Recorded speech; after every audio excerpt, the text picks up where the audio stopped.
वहां रखा हुआ होगा अलग से प्रेजेंटर। नहीं, चाबी में ले आई।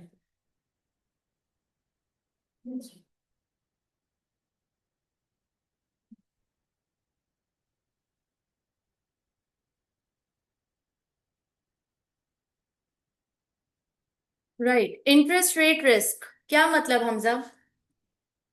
कौन सा रिस्क है जो आपको नजर आ रहा है इसमें? किस तरह का ये रिस्क है?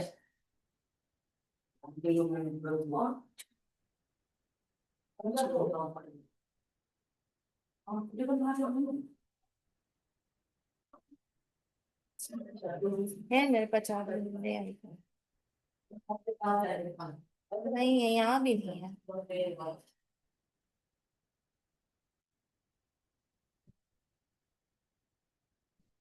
ऊपर तो कहीं नहीं रह गया। उस दिन ऊपर ले गई थी ना। जी। लोन पे जो हम इंटरेस्ट भरते हैं हम्म। उसका रिस्क, जो एक उसका कैसे रिस्क है, किस तरह का रिस्क है? सही कहा आपने कि लोन है और लोन पर आप इंटरेस्ट दे रहे हो, तो इसमें कौन सा रिस्क छुपा हुआ है? अगर इन्फ्लेशन के हिसाब से हमें हो सकता है कि रिस्क भी वैसे, इंटरेस्ट रेट भी वैसे ही भरना हो, वो भर पाया बंदा नहीं भर पाया, एक उसका रिस्क। ठीक है, हमें ये बात मालूम चल गई है कि इदारे को लोन लेना है, तो ये लेकिन इदारा लोन लेने के लिए अभी 3 मंथ्स का वेट करता है। वो कह रहे हैं कि 3 मंथ्स बाद हम ये लोन जाके बैंक से लेंगे। ठीक है। तो अब ये 3 मंथ्स के अंदर अंदर अभी किस रेट पे बैंक दे रहे हैं लोन? फॉर एग्जाम्पल 10%, और 3 मंथ्स के अंदर अंदर ये 11% पे चला गया, तो सही। ये हमारे लिए क्या हो जाएगा? रिस्क। अब आइए, और कोई चीज आ रही है जहन में, और किस चीज का रिस्क हो सकता है?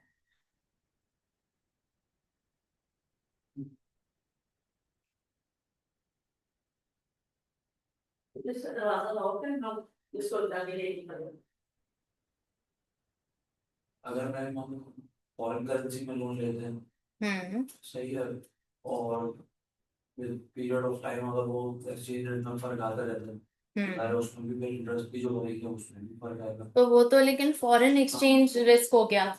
यहाँ पे तो स्पेसिफिकली इंटरेस्ट रेट रिस्क की बात हो रही है। तो जरा इसको देखते हैं, इसमें एंटर होते हैं types of interest rate risk. सबसे पहले बोरोइंग्स पे, higher interest rates will increase financing cost, जो बात हमने कही।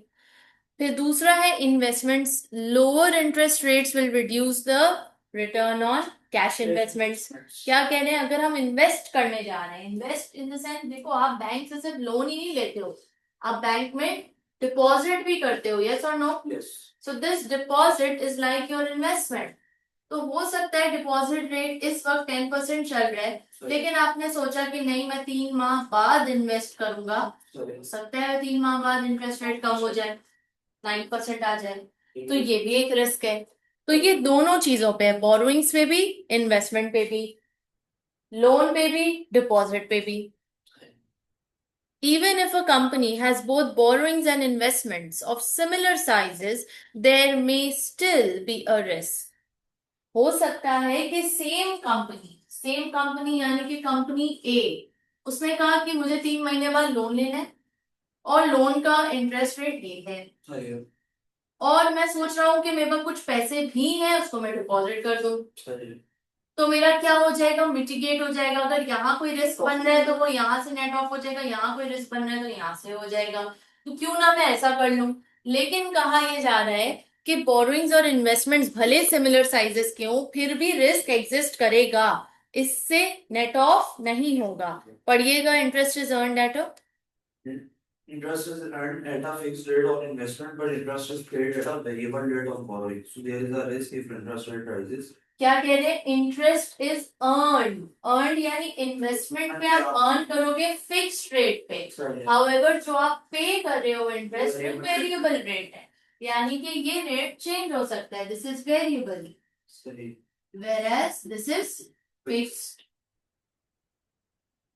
फिर आगे क्या बात हो रही है, interest is earned at a variable rate on investment, but interest is paid at a fixed rate on borrowing. so there is a risk if interest rates fall, ऊपर रिस्क क्या बन रहा है कि there is a risk if interest rate rises, और यहाँ पे क्या रिस्क बन रहा है if interest rate falls, यानी ये वाइस वर्सा भी हो सकता है कि हो सकता है ये फिक्स्ड हो आपके कॉन्ट्रैक्ट के मुताबिक और ये पे वेरिएबल हो, लेकिन अगेन यहाँ पे क्या खर्चा होगा कि इंटरेस्ट रेट क्या हो जाएगा फॉल, और यहाँ पे क्या खर्चा होगा कि इंटरेस्ट रेट क्या हो रहा है राइज, तो यहाँ फॉल पे खतरा है, वहां पे राइज पे खतरा है, यही होगा यही होगा, देखो किसी पेंसिल स्टैंड पे या कहीं पे। अब आइए, ठीक है, interest falls and interest rise, अब आगे आइए बेस रेट क्या कह रहे हैं। The base rate may be referred to by using the precise name given to the benchmark rate at which banks lend to each other in different countries such as Sonia, the sterling overnight index average in the UK. This is used to be known as LIBOR. ESTR, the euro short-term rate in Europe, Kunar, Tokyo overnight average rate in Japan, Saron, Swiss overnight rate in Switzerland, SOF, the secured overnight financing rate. इसके full form से आप familiar होने चाहिए, ये सब base rates हैं different countries के, क्योंकि European Union as a one continent समझा जाता है, तो वहां पे जितने भी कंट्रीज के यूरोप का स्पेसिफिकली जितने भी कंट्रीज यूरोप में मौजूद हैं वहां के लिए क्या है ESTR, the euro short term rate.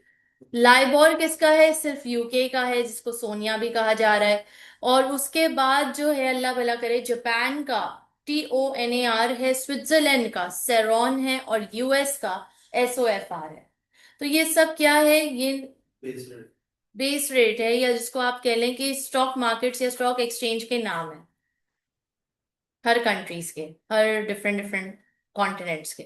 Basis risk and gap exposure क्या बात हो रही है, even if a company has both cash assets and liabilities of similar sizes and both investments and borrowings are at a variable rate of interest, there may still be a risk if the variable interest rates are not determined by the same basis. Example, one might be linked to central bank base rate and the other to SONIA. यानी दो different countries में operate हो रहा है और therefore दो different basis को follow किया जा रहा है, तो वहां पे भी एक रिस्क अराइज हो जाता है। फिर उसके बाद there is an example of basis risk, there is a time gap that gives rise to risk. Time gap. This is called gap exposure. वक्त डिफरेंट है, डिपॉजिट का वक्त डिफरेंट है, लोन लेने का वक्त डिफरेंट है, गैप एक्सपोजर में अराइज बिकॉज पढ़िएगा The interest rate on investment and borrowing are revised at different points in time. Example, assets might be at a variable rate based on the base rate that is revised every 3 months, and liabilities might be variable rate based on the base rate but revised every 6 months. अब यहाँ पर एक बात को समझिए कि हम जो कुछ भी इस वक्त पढ़ रहे हैं ये, हाँ ये थ्योरी है, ठीक है, हाउएवर एग्जाम में आपको सिनेरियो के जरिए ये थ्योरी टेस्ट की जा सकती है, और सिनेरियो में आपको यही बोला जाएगा एक कंपनी है, फॉर एग्जांपल कंपनी का नाम है रॉक कंपनी, और रॉक कंपनी जो है ऑपरेट कर रही है यूएस में, और इसका जो बेसिस है वो ब्ला ब्ला ब्ला है, और इसका इंटरेस्ट रेट जो है वो फला फला है, और एक दूसरी कंपनी है जिसका जो यूके बेस्ड है और उसका भी बेसिस रेट ये है। अब बताओ कि यहाँ पे इंटरेस्ट रेट रिस्क अराइज हो रहा है या नहीं हो रहा, और अगर हो रहा है तो फॉल होने पे होगा या राइज होने पे होगा।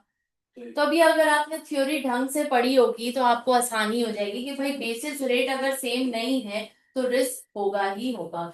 ठीक है, तो पहली वाली चीज क्या है कि variable interest rates are not determined by the same basis, same basis नहीं है तो फिर मसला हो सकता है। फिर उसके बाद टाइम गैप, कि एक इन्वेस्टमेंट आपको 3 मंथ्स के लिए आपने इन्वेस्ट किया है और बोरोइंग आपने 6 मंथ्स के लिए किया है, तो दोनों के रेट्स डिफरेंट हो जाएंगे लाइबिलिटी और एसेट के। इसको हम क्या कहते हैं, गैप एक्सपोजर। क्या कहते हैं, गैप एक्सपोजर। फिर दूसरा पढ़िए। At a given point in time, there is a difference between the value of the interest-sensitive assets maturing at that time and the value of the interest-sensitive liabilities maturing at that time. If liabilities are greater than assets, there is a risk of interest rate rising a negative gap. If assets are greater than liabilities, there is a risk of interest rates falling a positive gap. ठीक है, अभी अपने पास हर एक theory paragraph का ना, जैसे यहाँ हम बुलेट्स बनाते जा रहे हैं, जैसे आप अपने पास 1 पेजर बुलेट्स तैयार कर लीजिएगा। अब इसमें क्या है कि अगर एसेट जो है, हमारे लाइबिलिटीज जो है, वो अगर ग्रेटर देन एसेट है तो क्या होगा, इसका क्या मतलब है, they are interest sensitive. Negative gap. Interest sensitive जिसको हम कह रहे हैं नेगेटिव गैप, नेगेटिव गैप। फिर आइए, एसेट अगर ज्यादा है लाइबिलिटी से तो क्या होगा, पॉजिटिव गैप, पॉजिटिव गैप। अच्छा, अब इसको भी प्लीज खास तौर पे ध्यान रखिएगा, यहाँ पे क्या है, interest rate rising, interest rate rising, और नीचे क्या है, पॉजिटिव गैप में इंटरेस्ट रेट फॉलिंग। तो ये दो लाइनर जैसे इस पैराग्राफ का बन रहा है, तो इससे आपको अब याद हो जाएगा कि अच्छा, लाइबिलिटी अगर इंक्रीज होगी, एसेट से ज्यादा होगी, तो मतलब नेगेटिव गैप आने का चांस है, इंटरेस्ट रेट क्या हो रहा होगा, राइज हो रहा होगा। और अगर एसेट ज्यादा होगा लाइबिलिटी से तो इंटरेस्ट रेट फॉल हो रहा होगा, और उसको हम क्या कहेंगे, positive gap. Next, method, basic methods of managing risk. अब इस रिस्क को मैनेज कैसे करना है, from the perspective of a company borrowing money, जो कंपनी उधार ले रही है, लाइबिलिटी रेज कर रही है, interest rate risk can be managed by smoothing. Number one, this involves using a prudent mix of fixed and floating rate finance to mitigate the impact of interest rate changes. Smoothing में क्या होता है, fixed और floating rate को हम क्या कर रहे होते हैं, मिटिगेट, मैच कर रहे होते हैं, ताकि उससे इंटरेस्ट रेट चेंजेस पे इम्पैक्ट ना सके। अब क्या है ये फिक्स्ड और फ्लोटिंग रेट, क्या है, Fixed floating तो मैम वेरिएबल है। फिक्स्ड है, Fixed. सीधी सी बात है, ज्यादा मुश्किल नहीं। Smoothing. Next, matching. This involves creating assets that are based on the same interest rates as their liabilities mainly used by banks. Matching, liability arise की है, रेस की है, तो उसके साथ ही उसके बैकअप में एक एसेट भी रेस कर लिया जाए, ताकि कल कला को लाइबिलिटी चुकाने के लिए पैसे ना हो, उस एसेट को आप बेचो और पैसे चुका दो। तो स्मूथिंग एंड मैचिंग, ये दो टेक्निक्स हैं जिससे आप रिस्क को मैनेज कर सकते हैं। Next, protecting against future interest rate exposure. A loan is being planned in the future, then the risk is harder to manage. पढ़िए। A company is planning to take out a loan in 1 month's time. In 1 month's time, when the loan is taken out, the interest rates may have arisen. वही खर्चा तो मैंने यहाँ पे बताया आपको कि 3 महीने के बाद सोच रहे हैं लोन लेंगे, 3 महीने में रेज हो गए। यहाँ पे भी, यहाँ पे 1 मंथ का टाइम बोला गया। तो इसको हल करने के लिए हमारे पास क्या है, FRA, forward rate agreements, FRAs। पढ़िए। A contract with a bank covering a specific amount of money to be borrowed over a specific time period in the future at an interest rate agreed now. आपने contract कर लिया जिसमें future में आप लेने वाले हो लोन, और आपने उसकी रेट आज के तारीख में फिक्स करवा ली, इसको हम क्या कहते हैं, FRA। ये दोनों तरीके के मिलते हैं आपको, ओवर द काउंटर ट्रांजैक्शन भी होती है, यानी रेडीमेड भी मिल जाएंगे, और दूसरा, FRA is a binding contract that fixes an interest rate for short-term lending, investing, or short-term borrowing for an interest rate period that begins at a future date. However, FRA is not identical to a currency forward.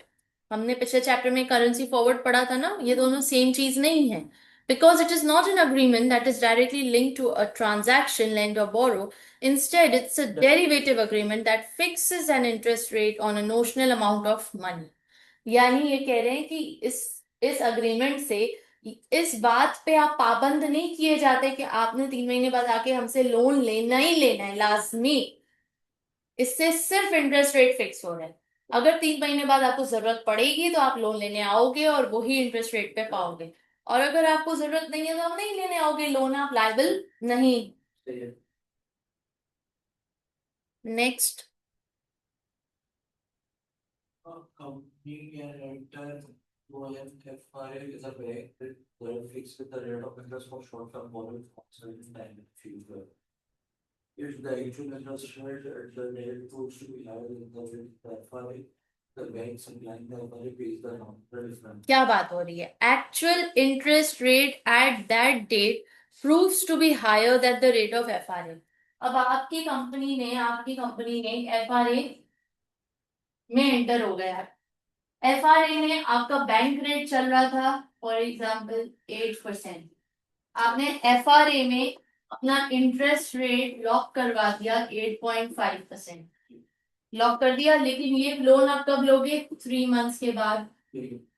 अब जब company ए 3 months के बाद FRA लेकर bank के पास जाएगी कि loan दे दे, दे दे, दे दे, तो bank कहेगा इस वक्त तो इंटरेस्ट रेट 9.5% चल रहा है। 3 महीने में 8 से 9.5 पे पहुंच गए। तो 1% जो वो बैंक हमें दे देंगे। एग्जैक्टली। तो ये जो डिफरेंस है ना 1 का, 8.5 कस्टमर ही पे कर रहा है, लेकिन ये जो डिफरेंस है ना 1 का, ये कौन पे करेगा? Bank. Next. If the actual interest rate is lower than the FRA, the company pays the bank supplying the FRA the difference. Yeah. The FRA does not need to be with the same bank as the loan, as the FRA is a hedging method independent of any loan agreement. अब हो सकता है कि actual interest rate lower हो, लेकिन FRA आपका 8.5 हो और आपका 3 महीने बाद यहाँ पे सिर्फ 8% पे ही 8.2% हो। तो 0.3% 0.3 पे कौन दे रहा है? कंपनी दे रही है, हम दे रहे हैं। ठीक है। अच्छा जी, आगे आगे। Quotation of FRS. कोटेशन कैसे कर रहे हैं देखिए। $5 million मतलब कितना लोन ले रहे हैं, किस अमाउंट? 3 to 9 का मतलब है starting in 3 months ending in 9 months. तीसरे महीने से आपका ये स्टार्ट होगा, आप लोन ले सकते हो और 9वें महीने तक इसकी एक्सपायरी हो जाएगी। यानी ये आपके पास टाइम ड्यूरेशन है, इस ड्यूरेशन में आप जब चाहे लोन लो, आपको इंटरेस्ट रेट फिक्स्ड अमाउंट में मिलेगा। Base rate guarantee 5%। अब ये बेस रेट जो उस वक्त मार्केट में बेस रेट चल रहा है। अब ये एक्टिविटी है, जरा देखिएगा। Frantic PLC is planning to take out a 6-month loan of 5 million in 3 months' time. It is concerned about the base rate rising above its current level of 4.75%. अभी currently market rate क्या है interest में? 4.75। और उसको यही खदशा है कि 3 माह बाद ये बढ़ जाएगा, तो इसलिए वो एफआरए में एंटर होना चाहते हैं। तो Frantic has been offered a 3 to 9 FRA at 5%। 3 to 9 क्यों ऑफर कर रहे हैं? क्योंकि 3 मंथ्स बाद स्टार्ट होना है और उसको 6 मंथ का लोन चाहिए। तो 3 + 6 करेंगे तो क्या आएगा? 9। तो 90 महीने तक, यानी तीसरे महीने शुरू होगा और 90 महीने एंड हो जाएगा। ठीक है। Frantic has been offered a 3 to 9 FRA at 5%। Frantic can borrow, अब ये 5% पे फिक्स हो रहा है। अब जो मर्जी चाहे आगे लोन का इंटरेस्ट रेट हो, ये इस पीरियड के दौरान ये 5% पे फिक्स हो रहा है। Exactly. Frantic can borrow at approximately 1% above the base rate। कह रहे हैं Frantic क्या बोरो कर सकता है? बेस रेट से 1% अबव तक बोरो कर सकता है। अब देखिए बेस रेट क्या है? ये बेस रेट, ठीक है, ये बेस रेट है, ये तो एफआरए का रेट है। अब I advise Frantic of the likely outcome if in 3 months time the base rate is 5.5%। उसमें बैंक 0.5% पे करे। अब देखते हैं उसमें क्या सूरत हाल है।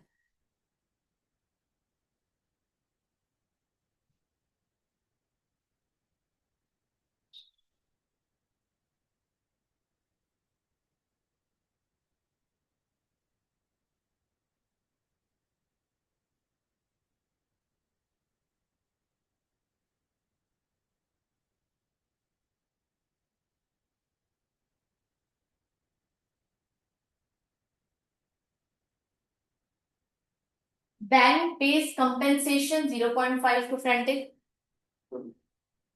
Frantic borrows at the best rate available। Best rate available मतलब क्या बोले तो 5.5 + 1। अभी 5.5 + 1 कैसे आया, क्यों आया? ऊपर लिखा होता है ना कि 1% above the Base rate. Base rate, तो 1% अबव द बेस रेट कितना होता है? 4.5 बेस रेट था, तो 4.5 को प्लस 1 करेंगे 5.5 आ जाएगा। हाँ, उसके बाद दोबारा 1 से प्लस किया गया 6.5%। अच्छा अभी हम ऊपर जाके देखते हैं। Net cost is 6% in pounds, this is 0.06 multiply by 5 multiply by 6 by 12, 0.15 million. अच्छा अब कैसे हो रहा है ये, क्या हो रहा है, जरा दोबारा इधर जाते हैं सम पे। क्या कह रहे हैं कि इसमें 4.75% है आपका बेसिक रेट, सही। एफ आर ए जो आपको ऑफर हो रहा है वो 5% पे हो रहा है, राइट। अब ये जो 5% पे हो रहा है, आपका जो एक्चुअल बेस रेट जब 3 मंथ्स बाद कितना हो रहा होगा? 5.5। तो ये जो 5.5 आपका है, ये आपका मार्केट रेट है। सही। इस मार्केट रेट क्या कह रहे हैं? Frantic can borrow at approximately 1% above the base rate. ये 1% अबव द बेस रेट, ये बेस रेट है जो 3 महीने बाद होने वाला है। तो 5.5 प्लस 1 6.5 हो गया। सही। अब 6.5 पे फ्रैंटिक ले रहा है, तो उसका लॉक कितने पे हुआ था? 5. 5 पे हुआ था। तो 1.5 कौन पे करेगा? बैंक. बैंक पे करेगा।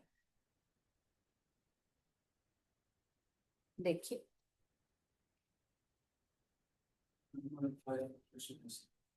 6.5 हो गया।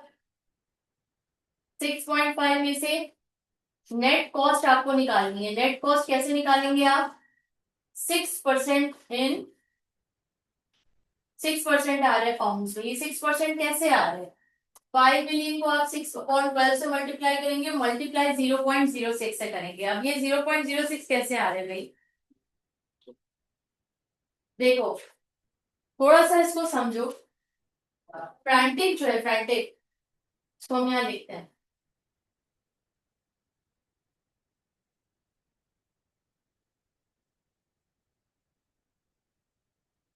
सबसे पहले हम लिखेंगे बेस रेट, पुराना बेस रेट। पुराना बेस रेट कितना है?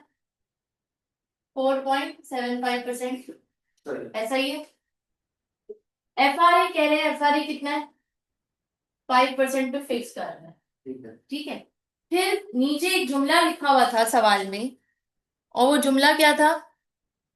वो जुमला ये था कि 1% above the base rate, Frantic can borrow at approximately 1% above the base rate. यानी 1% अबव जो भी उस वक्त जिस टाइम पे चल रहा होगा बेस रेट, उससे ऊपर 1% लेगा। तो जो न्यू बेस रेट है, न्यू बेस रेट वो कितना है? New base rate 5.5%। तो फ्रैंटिक इससे 1% ऊपर ही देगा, 6.5%। अब यहाँ पे एक बात बताई जा रही है कि एडवाइस फ्रैंटिक ऑफ द, देखो इसको ना दो हिस्सों में डिवाइड करो, एक है थियोरेटिकली और एक है रियलिटी। थियोरेटिकली उसको 5.5 चल रहा था मार्केट में, और एफआरए उसने 5 का लिया हुआ था, उसको बचत कितने की हो रही है? 0.5 की बचत। तो ये 0.5 कौन पे कर रहा है? बैंक पे कर रहा है। बट इन रियलिटी क्या हो रहा है? इन रियलिटी वो तो 6.5% दे रहा है, क्योंकि वो 5.5 जो उस वक्त मार्केट रेट चल रहा है उससे 1% ऊपर दे रहा है फ्रंटिंग, ठीक। तो ये जो 6.5% है, इसमें से 0.5 कौन दे रहा है? बैंक दे रहा है। तो एक्चुअल में फ्रंटिंग को कॉस्ट क्या पड़ रही है? 6%। कुछ क्लैरिटी मिली? जैसे हम और आगे सम्स करेंगे तो मजीद क्लैरिटी इसमें मिलती चली जाएगी। तो इसको अब हम देखते हैं यहाँ पे, ठीक है। अब ये 6%, अब आपको जाहिर है टोटल कॉस्ट पता लगानी है, ये कॉस्ट पता लगानी है। तो कॉस्ट कैसे पता लगाएंगे? 6% मल्टीप्लाई बाय, क्योंकि 5 मिलियन का लोन था, कितने महीनों के लिए था? 6 महीनों के लिए था। तो जब आप ये करेंगे आपका आंसर 0.15 मिलियन आ जाएगा। क्लियर? दूसरा पार्ट कीजिए। Advice Frantic of the likely outcome in 3 months time that if the base rate is 4.5. यानी अब एक्चुअल बेस रेट क्या हो जाएगा? इधर ही हम कर रहे हैं, एक्चुअल बेस रेट क्या हो जाएगा? 4.5. 4.5, और 4.5 जो न्यू बेस रेट है उस पे वो 1% ज्यादा देगा, ये समझो 5.5 हो जाएगा। और जो उसका एफ आर था वो कितने का था? 5 का था। तो ये जो 0.5 है ये कौन पे कर रहे हैं? अगेन बैंक पे कर रहे हैं। तो बैंक 0.5 पे कर रहा है, तो उसको कॉस्ट कितनी पड़ रही है फ्रैंटिक को? 5। 0.0 so हम्म 6 ही आ रहा है जल्दी। advise frantic of the likely outcome in 3 months time, the base rate is 4.5। तो आइए इसको देखते हैं।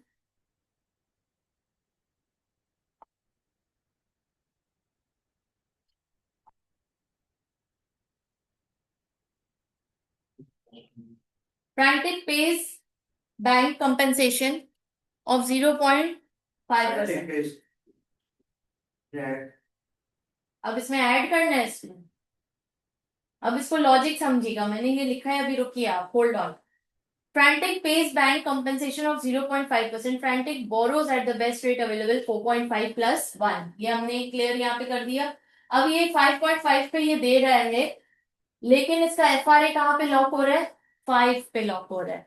5 पे लॉक हो रहा है तो उसका कितना डिफरेंस आ रहा है? 0.5। अब ये 0.5 कौन दे रहा है? फ्रैंटिक दे रहा है।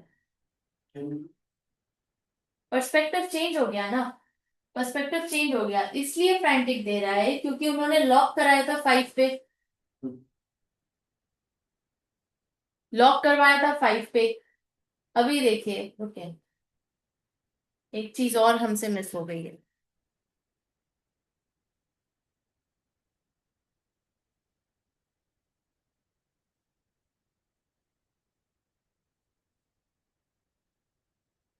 Frantic PLC is planning to take out a 6 month loan of 5 million in 3 months time। Frantic PLC को एक लोन लेना है। It is concerned about the base rate rising above its current level of 4.75%। So Frantic has been offered a 3 to 9 FRA at 5% पे lock करा दिया गया है। Frantic can borrow at approximately 1% above the base rate। यानी उसका जो borrowing है वो 1% above तक जा सकता है, उससे अबव वो नहीं जा सकता। अच्छा जी, अब आइए, ऊपर जब हमने किया सम तो उसमें हमने नेट कॉस्ट निकाली, क्योंकि बैंक पे कर रहा था कंपनसेशन 0.5 का। क्यों? क्योंकि यहाँ पे डिफरेंस आ रहा था 6.5 माइनस, क्योंकि 5 और 5.5 में डिफरेंस कितना है? 0.5 का। तो यहाँ पे कौन पे कर रहा था? बैंक। अब इसका और इसका डिफरेंस देखिए कितना है? 0.5 का। लेकिन ये क्या है? लोअर है। लोअर है तो यहाँ तो 20 को लॉस हो रहा है, क्योंकि उसने एफआरए लॉक तो कर लिया 5% का, लेकिन जो न्यू बेस रेट है जो मार्केट में इस वक्त चल रहा है वो 4.5 है। तो जो 4.5 जो मार्केट में चल रहा है वो तो सस्ता हो गया। एफआरए तो उसने इसलिए लिया था ना कि वो अपना रिस्क हेज करे, तो यहाँ तो उल्टा लेने के देने पड़ गए। तो बैंक को 0.5 तो इसीलिए ये 0.5 जो है वो क्या कौन देगा? वो ऐड हो रहा है, और ये कौन दे रहा है? फ्रैंटिक दे रहा है। तो यहाँ पे क्या हो जाएगा? 6%। अब दोनों को साइड बाय साइड लिखने का मकसद ही यही था कि ताकि क्लैरिटी मिले कि फर्क क्या आ रहा है, पर्सपेक्टिव का फर्क है। इसको आप प्लीज नोट डाउन कर लीजिए ताकि आपको याद रहे। ये इन दोनों का डिफरेंस और फिर इन दोनों का डिफरेंस, ये जो आ रहा है, ठीक है, इसको कनेक्ट कर लीजिएगा, नहीं तो फिर आप जब रिवाइज करने बैठेंगे तो कंफ्यूज हो जाएंगे।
अब आइए next.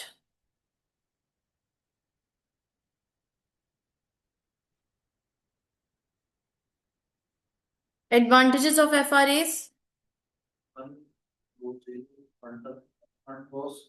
Fix the interest rate, simple है, आसान है, इजी टू ऑर्गेनाइज है, इजी टू अरेंज है, लो जीरो अपफ्रंट कॉस्ट, यानी कि ज्यादा बड़ी ट्रांजैक्शन कॉस्ट कोई है नहीं, जीरो है अक्सर तो।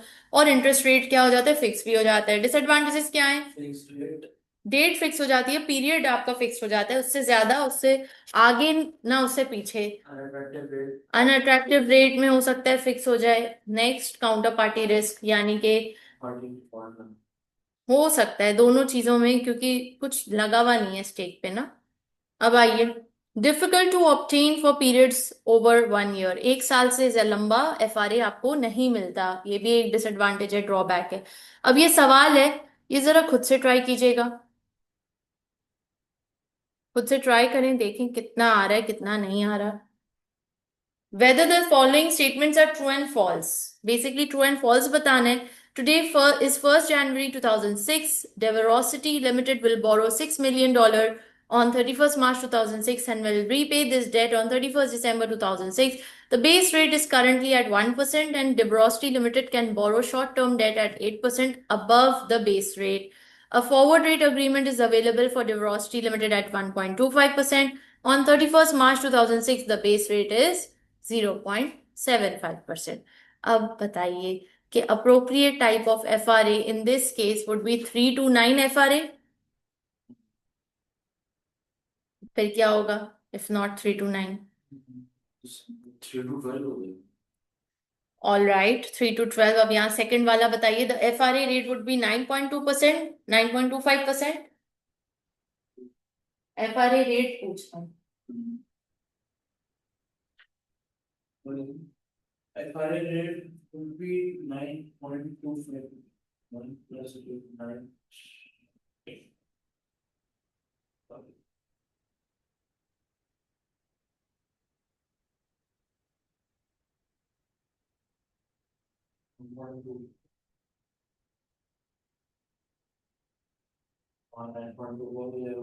Next, if the base rate was actually 0.75% on 31st March 2006, this would result in an obligation on Devrosity Limited to make an FR payment.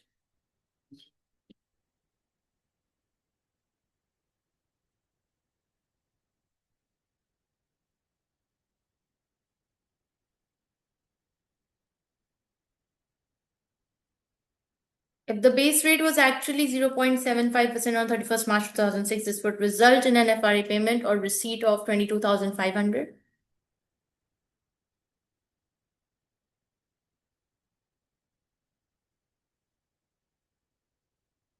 चौथा वाला तो आपको कैलकुलेट करना पड़ेगा। चौथा वाला जी,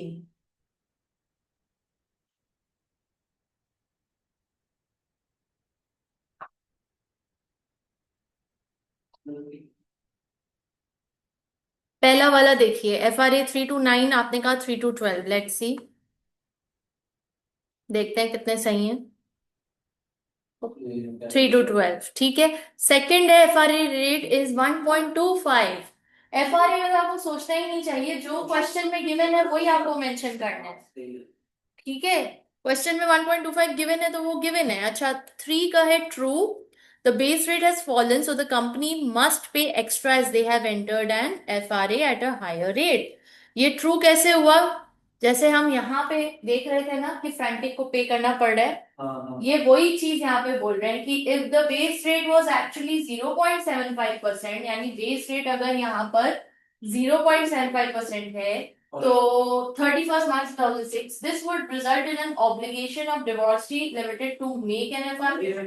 FRA से कम है ना मैम, बेस रेट बिल्कुल FRA से कम है, सही है। FRA से कम है, लेकिन हम यहाँ पे किस तरह पता लगाते हैं कि पे करना है नहीं करना है, हम ये न्यू बेस रेट को FRA से माइनस करते हैं, न्यू बेस रेट। तो न्यू बेस रेट मेरे ख्याल से इन्होंने 0.75 का है, ठीक है। और इनका मैं लिख देती हूँ यहाँ पे, न्यू बेस रेट इन्होंने कहा है 0.75 है, और जो FRA था वो 1.25 था, तो ये कम हुआ ना। न्यू मार्केट रेट कम है FRA से। हम तो FRA लेते हैं इसलिए कि हमारा रिस्क है जो, लेकिन यहाँ तो मार्केट रेट कम हो गया और FRA ज्यादा पड़ गया मुझे, तो फिर यहाँ पे तो पे करना पड़ेगा ना, to make FRA payment. Getting the point. Next, if the base rate was actually 0.75% on 31st March 2006, this would result in an FRA payment or receipt of 22,500, यानी अब इसकी कैलकुलेशन पूछ रहे हैं, तो कैलकुलेशन पूछ रहे हैं तो कैलकुलेट करें ना। 0.75% हमारा बेस रेट है जी, और डेब्रोसिटी limited can borrow short term debt at 8% above the base rate, तो प्लस 8% हो जाएगा यहाँ। तो कितना हो गया 8.75।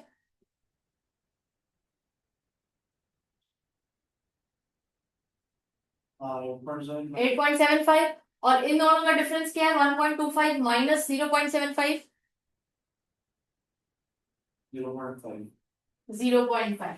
तो 0.5 फिर आप ऐड करेंगे, ऐड करें 8.75 प्लस 0.5 9.25।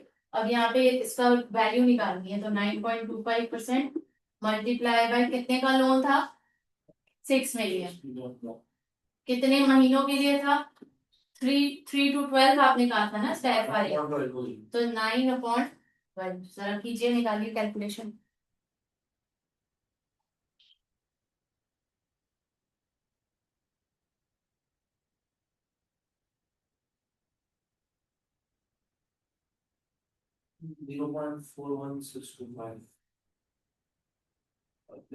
$6 million मतलब मैं इसको 6,000 कर दूंगा या पूरे सारे जीरो लगाऊं क्या 6 मिलियन में पूरा 60 लाख करूं या मैं इसको 6,000 कर लेना। 6,000 हाँ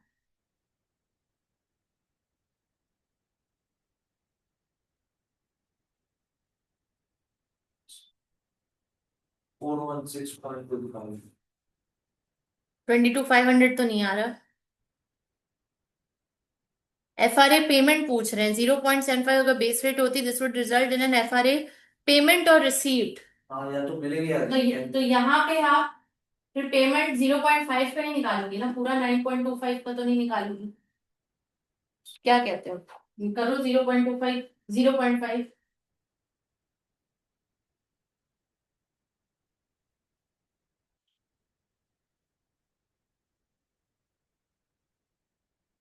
हाँ 2250 ऐसा ही है 22,500। क्लियर, तो यानी कि ये ट्रू है, ये देखिए 0.5 का क्यों मैं ऑफिस इसलिए क्योंकि क्वेश्चन कह रहा है कि FRA को मतलब फ्रैंटिक को पे कितना करना है, वो ये कह रहा है कंपनी जो डेब्रोसिटी जो भी कंपनी है उसको कितना पे करना पड़ेगा, तो उसको तो यही 0.5 पे करना पड़ेगा ना, बाकी तो वो FRA की वजह से फिक्स हुआ हुआ है। ठीक है, तो ये क्वेश्चन में ऐसा लिख रहे हैं, the base rate was this 31st March को, this would result in an FRA payment और receipt of how much. Next, यहां तक ये क्लियर है। अब ये देखो ये फॉर्मेट है, इस फॉर्मेट को अपने पास लिख लो और इसके आगे लगा दो activity 1 and 2 of interest rate exchange, ताकि आप उसको रेफर करके अगर इसी पैटर्न से करोगे ना कभी कंफ्यूज नहीं होगे, हमेशा चीजों को अपनी जगह पे लगाओ। नेक्स्ट, इंटरेस्ट रेट फ्यूचर्स पढ़िए। Interest rate futures contract is a contract to receive or pay interest on a notional standard quantity of money at an agreed future date at a specified interest rate. ठीक है, ये भी एक instrument है जिससे hedge किया जा रहा है, और हेज करने के नतीजे में इस कॉन्ट्रैक्ट में रिसीव या पे करेंगे इंटरेस्ट एक स्टैंडर्ड क्वांटिटी ऑफ मनी के मुताबिक एक अग्रीड फ्यूचर डेट पे। जरा ये पढ़िए, like an FRA N interest rate futures hedge is designed so that, यानी इसका ऑब्जेक्टिव बताया जा रहा है। But if a company makes a loss on private borrowing investing due to interest rate movement, they will make profit in the future market to compensate for this. Next. company makes profit on a transaction borrowed by investor due to interest rate movement, then it will make loss in a future market. यानी कि ये side by side आप जो bank से loan ले रहे हो या बैंक में डिपॉजिट करा रहे हो और इंटरेस्ट रेट चेंजेस की वजह से उस पे आप पे प्रॉफिट या लॉस आ रहा है, तो आप उसी के पैरेलल फ्यूचर मार्केट में फ्यूचर बाय कर रहे हो। उदाहरण खास्ता अगर यहाँ आपको लॉस होता है इंटरेस्ट रेट चेंजेस की वजह से, तो आपको वहां फ्यूचर में क्या हो रहा होगा, प्रॉफिट हो रहा होगा। और अगर यहाँ आपको प्रॉफिट होता है तो आपको वहां क्या हो रहा होगा, लॉस हो रहा होगा। सो एनी हाउ आप सेम स्टेटस पे रहोगे, ना प्रॉफिट ना लॉस। फ्यूचर आपका ये कर देगा, आपको इस तरह से रिस्क हेज करके देगा। Types of interest rate future contract, contract to buy, contract to sell, दो तरह के हैं, कॉन्ट्रैक्ट टू बाय और कॉन्ट्रैक्ट टू सेल। पढ़िएगा with interest rate. Future what is being bought and is entitlement to the interest receipts. Interest rate futures जो खरीदे जा रहे हैं उसमें इंटरेस्ट रिसीट्स आपको मिलेंगे, और जो आप सेल कर रहे हो उसमें आपको पेमेंट्स करनी है। ठीक है, आगे next, contract to receive. Interest at a fixed rate would be appropriate for an investor. This is called a contract to buy. यहाँ पे किसके लिए अप्रोप्रिएट है, इन्वेस्टर के लिए। और वहां कॉन्ट्रैक्ट टू सेल किसके लिए अप्रोप्रिएट है, बोरोवर के लिए। ठीक है, अब आगे आइए, setting up future transaction. Step one, today enter into a futures contract either to sell और pay at a fixed rate. Step 2, complete the actual transaction on the spot rate. And step 3, close out the future contract by doing the opposite of what you did in step 1. यानी कि अगर आपने step 1 में bye किया है तो यहाँ पे आप सेल करोगे, यहाँ पे अगर आपने सेल किए तो यहाँ पे आप बाय करोगे। Advantages of interest rate futures पढ़िए। As for the currency future, futures are valid for a period of time. Example, a September future can be used on any day between the date was entered into up to the end of September. This is more flexible than a forward, which is only valid on a specific day. Counterparty risk is lower since the future exchanges guarantees the transaction. यहाँ पे counter party risk lower है, future exchange guarantees the transaction, यानी transaction हर हाल में होगी ही होगी। Disadvantage क्या कह रहे हैं। As for the currency future, interest rates futures only available in large standard and contract sizes compared to forward contracts. This makes interest rate futures less suitable for small transactions. To cover potential losses, a company using futures will be required to place a deposit called margin with the future exchange, which may need to be topped up on the daily basis if the contract is incurring losses. There is a risk that the futures interest rate do not move exactly in the line with the spot interest rate, so that the hedge is not affected. This is a number of basis. ठीक है, अब आपने घर जाके क्या करते हैं, जब आप ये चैप्टर पढ़ने लगोगे आपने सिंपली अपने पेजर नोट्स बनाने हैं, जिसमें एक में आप FR रेट डालोगे, फ्यूचर। ठीक है, फिर यहाँ पे और हमने अभी एक और क्या पढ़ा था, ये वाला, इससे पहले वाले चैप्टर्स में भी कुछ पढ़े थे। तो जब आप इस तरह से बना लोगे ना, तो एडवांटेज डिसएडवांटेज, सही है। तो आपके लिए आसान हो जाएगा, आप कंफ्यूज नहीं होगे, क्योंकि थियोरेटिकल क्वेश्चंस में ये स्कोरिंग पार्ट है, क्योंकि ये सिर्फ नॉलेज बेस्ड है और इसका कोई सिनेरियो के थ्रू दिया जा सकता है। जैसे ऊपर हमने अभी एक सवाल किया, तो ये सवाल कैसा था, ये एक सिनेरियो गिवन था और उस सिनेरियो के साथ आपको ट्रू एंड फॉल्स दे दिया गया है। तो अगर आपका कॉन्सेप्ट और नॉलेज क्लियर है तो आप दोनों कर लोगे, नॉलेज भी आपका क्लियर हो जाएगा और आपका आखिरी में ये कैलकुलेशन पार्ट भी था जो कि वन लाइनर था। तो ये बहुत आसान और स्कोरिंग है, अगर आप इसको सही से समझ के करोगे और ऑर्गेनाइज करके करोगे तो ये बहुत आपको स्कोर लेकर देगा एग्जाम में। अब आइए, इंटरेस्ट रेट ऑप्शंस। हमने फ्यूचर्स लिख लिए, FRA लिख लिए, ऑप्शंस। अभी ऑप्शंस किस बला का नाम है, gives an option holder the right to pay और receive interest on an agreed quantity of money. हमने ऊपर में करेंसी ऑप्शंस भी पढ़े थे, जहां पे फॉरेन एक्सचेंज रेट में ऑप्शन दिया जा रहा है, सेम वही चीज है, लेकिन यहाँ पे सिर्फ क्या हो जा रहा है, इंटरेस्ट। एडवांटेजेस डिसएडवांटेजेस गिवन है, एक होता है पुट ऑप्शन, एक होता है कॉल ऑप्शन। पढ़िएगा। An option to pay interest at a predetermined rate of standard notional amount over a fixed period in the future. All option, an option to receive interest at a predetermined rate on a standard notional amount over a fix period in the future. अब ये सब जो है ना, ये सब आपके risk hedging derivatives है, रिस्क हेजिंग, रिस्क मिटिगेट करनी। अब ऐसा नहीं है कि इदारा जो है वो तीनों लेके बैठा होगा, ऐसा नहीं है। वो उसमें से कोई एक सिलेक्ट करेगा अपने लिए जो उसको मोस्ट फीजिबल लगेगा और वो उसी पे काम कर रहा होगा। तो यहाँ पे हमारे पास ये इतने सारे तरीके हैं। कैप क्या करता है, आपके जो हाईएस्ट रेट है या मैक्सिमम रेट है उसको लॉक कर देता है। और जो फ्लोर है, कॉल ऑप्शन है, वो फ्लोर को लॉक कर देता है कि इससे नीचे पे आपको कोई एक्सप्लॉइट नहीं कर सकता। अब आइए जरा देखिए activity. Interest rate collar, a company wishes to arrange a collar to fix a future interest rate on a variable rate 5-year loan it has obtained from its bank. Which of the following transactions will enable the company to arrange an appropriate caller? क्या उसको cap by करना है या floor bye करना है? Cap by करना है, floor cell करना है? कैप सेल करना है, सेल करना है फ्लोर? कैप सेल करना है या बाय करना है फ्लोर? पहले का क्या है? सबसे पहले आप देखोगे कि यहाँ पे क्वेश्चन आपको क्या कह रहा है, क्या बोरोइंग के बारे में है या डिपॉजिट के बारे में? क्या आप इन्वेस्टर हो या बोरोवर हो, पहले ये डिसाइड करो। बोरोवर हो, तो जब आप बोरोवर हो तो आपको खर्चा किस बात का है? इंटरेस्ट रेट ज्यादा से ज्यादा, कम से कम। कम से, आपको आपका दिल ये है कि मैं कम से कम दूं, लेकिन आपको खर्चा इस बात का है कि बैंक बहुत हाई चार्ज करेगा। तो अब आपको ये चाहिए कि मैं लॉक करवा लूं अपना हाईएस्ट, इससे ज्यादा बैंक मुझसे चार्ज नहीं कर सकता। फिर इसका आंसर होगा बी, बाई का क्या है? ठीक है, तो अब देखते हैं।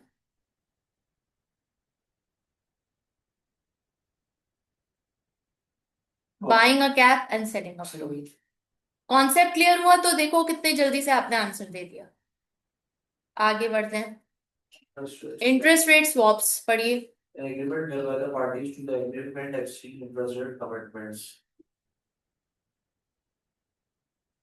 क्या कह रहे हैं?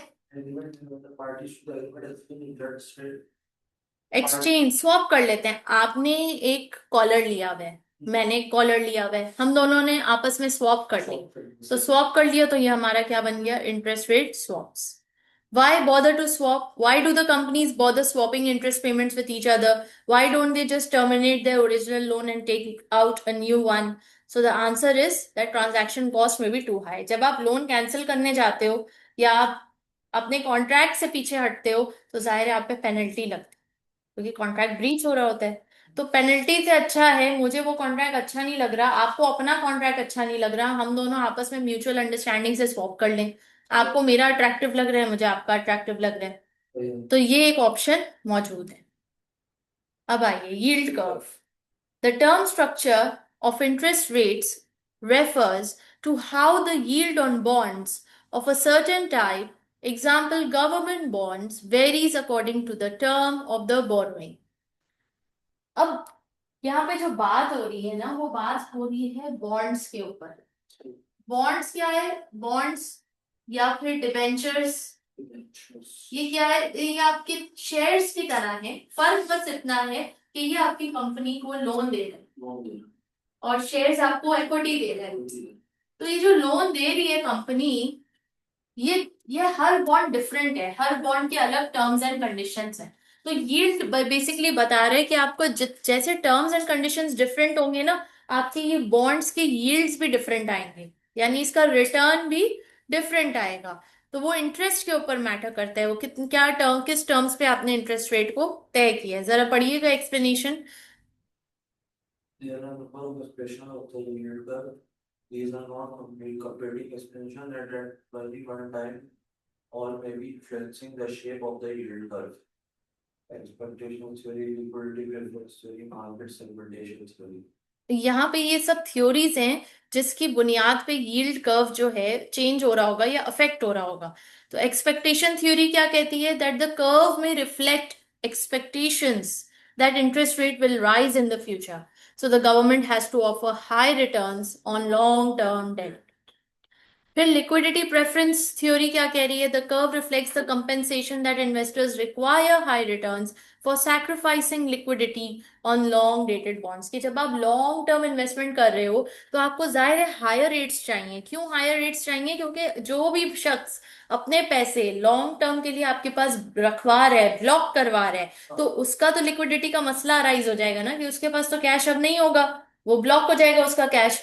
तो वो बोल रहा है कि उसका रिटर्न भी मुझे ज्यादा दिया जाए। तो ये लिक्विडिटी प्रेफरेंस थ्योरी कहता है। तीसरी थ्योरी है मार्केट सेगमेंटेशन थ्योरी, जो कह रही है short dated bonds tend to be more popular with banks and long dated bonds are more popular with pension funds. तो मार्केट सेगमेंटेशन थ्योरी भी कह रही है कि अब बॉन्ड्स भी डिफरेंट तरह के हैं, कुछ शॉर्ट डेटेड हैं, कुछ पेंशन फंड्स के हैं, कुछ लॉन्ग डेटेड है। तो इस तरह से इन्होंने कहा कि ये चीज भी यील्ड कर्व में रिफ्लेक्ट हो रही होती है। Significance of yield curve क्या है to financial managers? Financial managers can inspect the shape of the yield curve when deciding the term of borrowing or deposits. यानी yield curve की शक्ल उसको इंटरप्रेट करने से हेल्प करती है, इंटरप्रेट करने में हेल्प करती है फाइनेंशियल मैनेजर्स को, कि आया कि हमें लोन मजीद लेना चाहिए, नहीं लेना चाहिए, लॉन्ग टर्म लेना चाहिए, शॉर्ट टर्म लेना चाहिए। क्योंकि यील्ड कर्व हमें बता रही है कि अच्छा रिटर्न है, अगर ऊपर की तरफ जा रहे हैं, नीचे की तरफ डाउनफॉल है, तो मतलब अच्छा रिटर्न नहीं है। सही। सिंपल सी बात है। अब आइए, comprehensive example on risk management section B का एक एग्जाम्पल सम दिया हुआ है, 10 मार्क का क्वेश्चन है। अब जरा इसको सॉल्व कीजिए, देखिए कितना आप कर पाते हैं।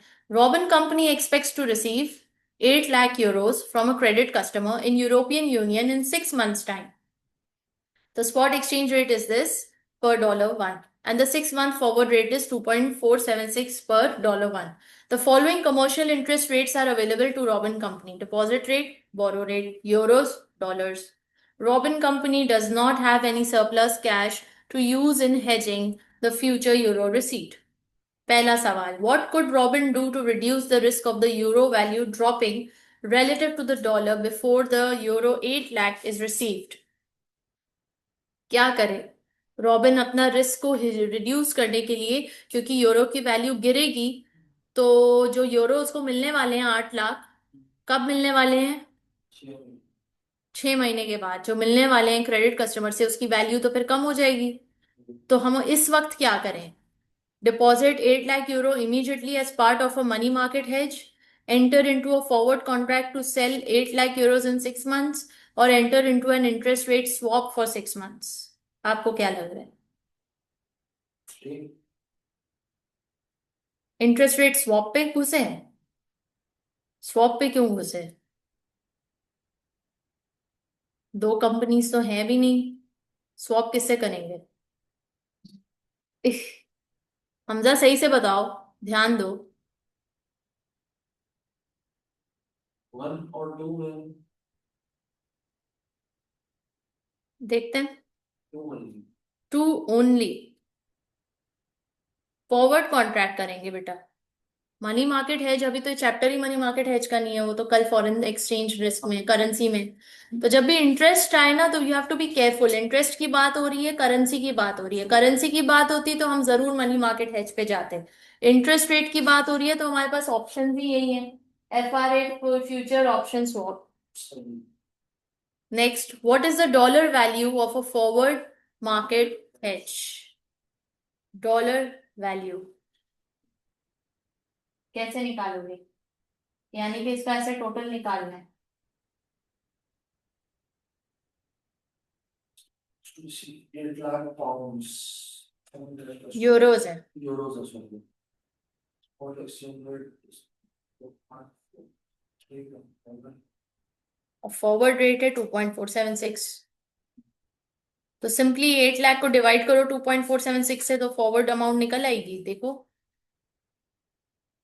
2.413 है, 476। 476, फॉरवर्ड रेट 2.476 है ना? पहले करो तो सही। 8 लाख यूरोज डिवाइडेड बाय 2.476। 323,101.77। देखो ऑप्शन में है।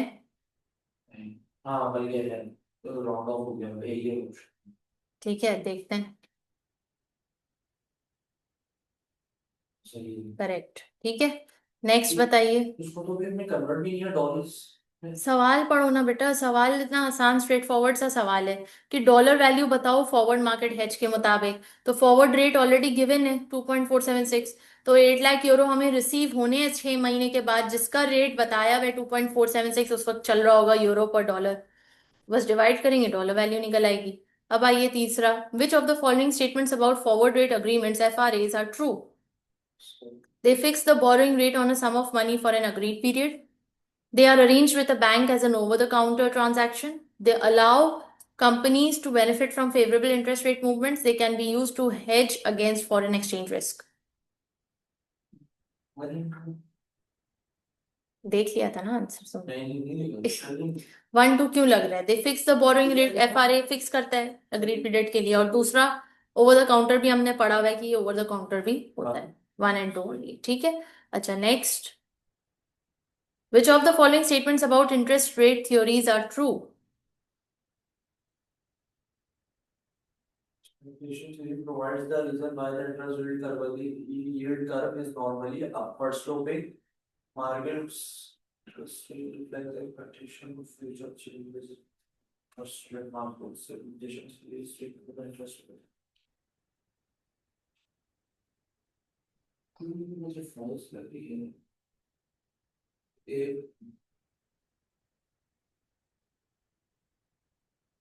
both statements are false. Both statements are false. Expectation theory कभी भी ये नहीं बताता कि नॉर्मली अपवर्ड क्यों है, और ना ही ये इंटरेस्ट रेट रिफ्लेक्ट करता है expectations of future changes in the market, क्योंकि ये सेगमेंटेशन के ऊपर हो रहा है। ठीक है, दैट्स ऑल। यहाँ हमारा चैप्टर कंप्लीट होता है। अब ये दोनों चैप्टर्स मैं बता रही हूँ आपको, बहुत मजेदार चैप्टर्स हैं, स्ट्रेट फॉरवर्ड है, इसके MCQ MTQ ज्यादा आते हैं, जो कि स्कोरिंग बहुत ज्यादा होते हैं, लेकिन अगर आपने इसका कॉन्सेप्ट सही से नहीं समझा और पढ़ा तो मुश्किल हो जाएगा, क्योंकि ये ऐसे टॉपिक्स हैं जिसमें आप बहुत आसानी से, कोई भी स्टूडेंट कंफ्यूज हो सकता है। ठीक है, तो इसलिए इसमें बेहतर है कि आप इसको मतलब कर लो, आजकल में ही इसके नोट्स बना लो, ये 2 चैप्टर्स के, बाकी तुम फिर बाद में पढ़ते रहना, लेकिन ये 2 चैप्टर्स जो है ना फिर तुमको याद नहीं आएंगे। ये 2 चैप्टर्स के घर जाते ही इसको नोट्स वोट्स बना लेना, फिर भले तुम AA पे फोकस करो, लेकिन ये 2 चैप्टर्स बहुत क्रिटिकल और इंपॉर्टेंट है, इसीलिए मैं इन दोनों को लास्ट में ही हमेशा कराती हूँ, ताकि बच्चे को फ्रेश फ्रेश याद हो एग्जाम में जाने से पहले। और ये स्कोरिंग भी बहुत है, अगर देखो ये फॉर्मेट तुम्हें याद है तो तुमने सिर्फ वहां से डेटा उठाने क्वेश्चन में से और बिठाना है और कैलकुलेशन करेक्ट करनी है, दैट्स इट। इंटरेस्ट में भी ज्यादा चीजें नहीं है, ज्यादा थ्योरी ही है, आपने देखा जैसे क्वेश्चन आया तो ट्रू एंड फॉल्स ज्यादा पूछा जा रहा है रादर देन कैलकुलेशंस। तो इसलिए ये बहुत इंपॉर्टेंट है कि आप इसकी नॉलेज और अंडरस्टैंडिंग आपकी डेवलप हो। ठीक है। अच्छा, अब व्हाट नेक्स्ट?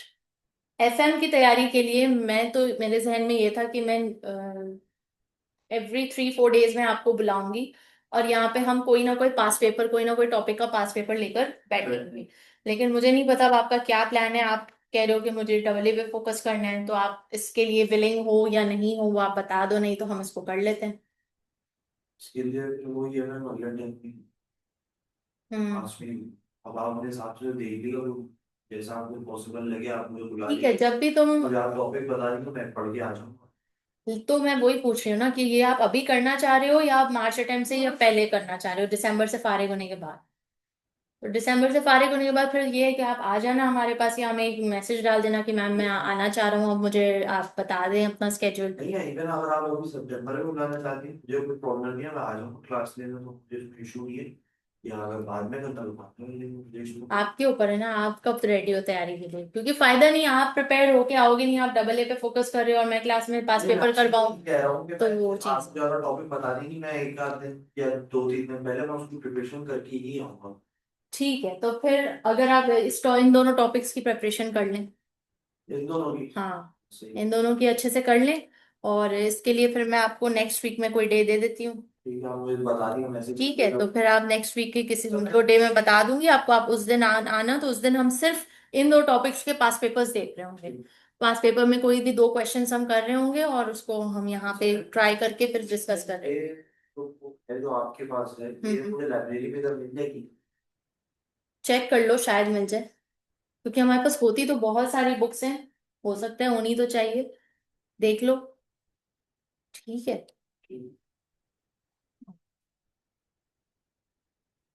तो इसके लिए मैं बाहर लोग बैठे हूँ उनसे पता कर लूँ। हाँ पूछ लो, बोलो बस मैं जाके देखना चाह रहा हूँ बुक्स, आप खुद ही से रिव्यू कर लो।